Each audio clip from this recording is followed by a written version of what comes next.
નમસ્કાર મિત્રો, બપોરના 2 વાગ્યાના બુલેટિનમાં તમારું સ્વાગત છે। નજર નાખીએ દેશ અને દુનિયાના તાજા સમાચારો ઉપર। દક્ષિણ અને મધ્ય ગુજરાતને મેઘરાજાએ ગમરોડ્યું છે, જેમાં 24 કલાકમાં 142 તાલુકામાં વરસાદ વરસ્યો છે। તેમાં નર્મદાના નાંદોદમાં 9 ઇંચ વરસાદ ખાબકી ગયો છે। ઉપરાંત દાહોદમાં પણ 8 ઇંચ, તિલકવાડામાં 7.5 ઇંચ વરસાદ ખાબકી ગયો છે। તેમાં ધરમપુર, પાવી જેતપુર અને શહેરમાં પણ 7 ઇંચ જેટલો વરસાદ પડ્યો છે, જેમાં વાપી, બારડોલી, વીરપુરમાં 6 ઇંચથી પણ વધુ વરસાદ થઈ ગયો છે। મિત્રો, અન્ય મહત્વના સમાચારની વાત કરીએ તો ગુજરાતની જીવાદોરી સમાન વિવિધ ડેમોમાં ભારે વરસાદની પાણીની આવક થઈ છે, જેમાં ઉત્તર ગુજરાતની જીવાદોરી ધરોઈ ડેમમાં પાણીની આવક શરૂ થઈ ગઈ છે। ઉપરવાસમાં વરસાદને લઈને ડેમમાં પાણીની આવક વધી રહી છે, જેમાં ધરોઈ ડેમમાં 1528 ક્યુસેક પાણીની આવક થતાં ડેમની જળ સપાટી 605.24 ફૂટે પહોંચી ગઈ છે। તેમાં ધરોઈ ડેમની ભયજનક સપાટી 622 ફૂટ માનવામાં આવે છે।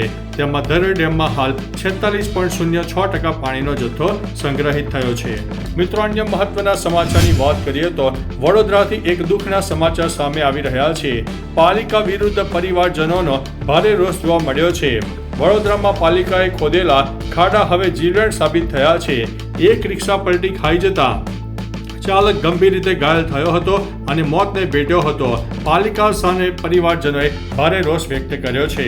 મિત્રો, અન્ય મહત્વના સમાચારની વાત કરીએ તો અનરાધાર વરસાદથી મધ્ય ગુજરાત અને દક્ષિણ ગુજરાત પાણી થઈ ગયું છે।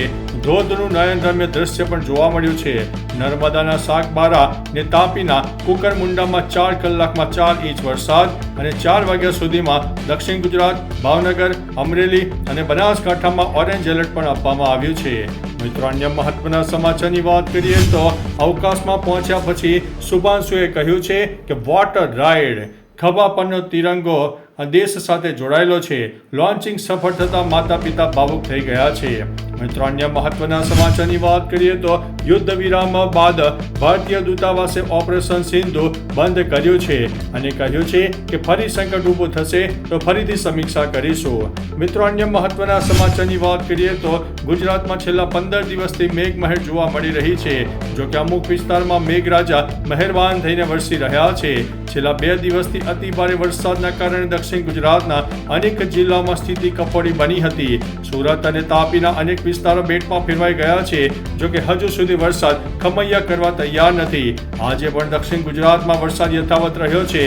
નર્મદા અને તાપી જિલ્લામાં તો 4 કલાકમાં 4 ઇંચ વરસાદ ખાબકી ગયો છે। મિત્રો, અન્ય મહત્વના સમાચારની વાત કરીએ તો સુરત મહાનગરપાલિકાનું બજેટ 10,000 કરોડને પાર કરી ગયું છે। સુરતનો આ વિકાસ લોકો પાસે વસૂલાતા વેરામાંથી થઈ રહ્યો છે, પરંતુ જ્યારે સૂર્યપુરમાં સપડાયા છે ત્યારે આ લોકોની મદદ માટે સુરત પાલિકાએ ઢોર પકડવાના ટ્રેક્ટર મોકલ્યા। લોકોને સોસાયટીમાંથી બહાર રસ્તા પર લઈ જવા માટે જે ટ્રેક્ટર મોકલ્યા હતા તે ઢોર પકડવાના ટ્રેક્ટર હતા। તેથી લોકોમાં આક્રોશ જોવા મળ્યો છે। પૂર અસરગ્રસ્ત વિસ્તારની આવી સ્થિતિ બાદ લોકોએ શાસકોને ચીમકી આપીને કહ્યું છે કે હવે તો સુધરો। હાલ તો એક ગોપાલ આવ્યો છે, આવી સ્થિતિ રહી તો આવા 7-8 ગોપાલ બીજા આવી જશે તો તમને ભારે પડી જશે।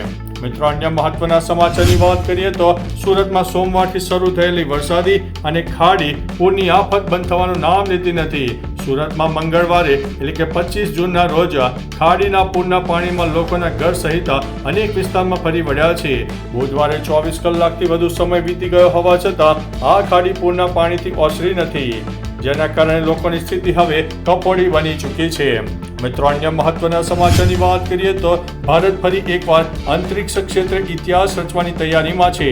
ગ્રુપ કેપ્ટન શુભાંશુ શુક્લા અને અન્ય 3 અંતરિક્ષયાત્રી ઇન્ટરનેશનલ સ્પેસ સ્ટેશન એટલે કે ISS માટે રવાના થઈ ગયા છે। અહીં પહોંચતા જ તેઓ ઇન્ટરનેશનલ સ્પેસ સ્ટેશનની મુલાકાત લેનારા પહેલા ભારતીય બની જશે। આ પહેલા 3 એપ્રિલ 1984ના રોજ wing commander Rakesh Verma Soyuz T11 mission હેઠળ અંતરિક્ષમાં ગયા હતા। આમ શુભાંશુ શુક્લા અંતરિક્ષમાં મુલાકાત લેનારા રાકેશ વર્મા પછી બીજા ભારતીય હશે। તો ચાલો મિત્રો, ફરીથી દેશ અને દુનિયાના સુપરફાસ્ટ સમાચાર લઈને મળતા રહીશું। ત્યાં સુધી અમને રજા આપશો। નમસ્તે।